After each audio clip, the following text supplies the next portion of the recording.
that while we are frisking our children before they go to the classrooms, let us ensure that they are not holding large amounts of money in their pockets. We were able to track some students who had unnecessarily large amounts of money in their pockets for reasons which were best known to themselves. So I'm going to instruct the center managers together with the supervisors and vigilators under the hawk eye of our security agencies that they should frisk the children very, very gently, but any unreasonable amount of money found on them must be taken and kept in the center manager's office until after the examination is complete and the student is going home. Because yesterday, as you are aware, we caught certain phones in school which were communicating with other agents outside, and it is very, very easy to compromise our people inside the examination hall if students are holding large amounts of money. I've also asked the police to watch and check the center managers who carry hundreds of thousands of shillings in cash during the examination process.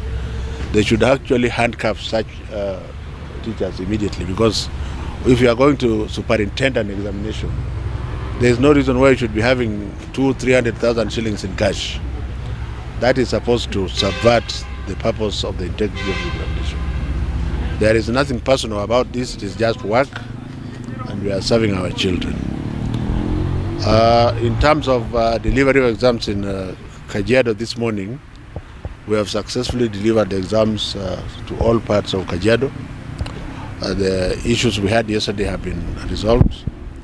Exams have also been delivered to all other areas where we would have considered there would be issues. There was an incident yesterday where somebody was saying the papers were not accurately packed in the container. When you hear somebody saying that, you should also handcuff that person, because we have taken a lot of time to ensure that we weigh up to the last page of each examination paper.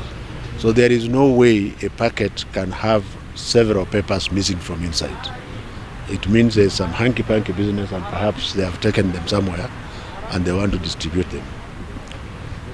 In terms of the large prints, let me also warn for the last time that certain students who request for large print don't require them, and therefore these large prints are used to try to cheat in these examinations.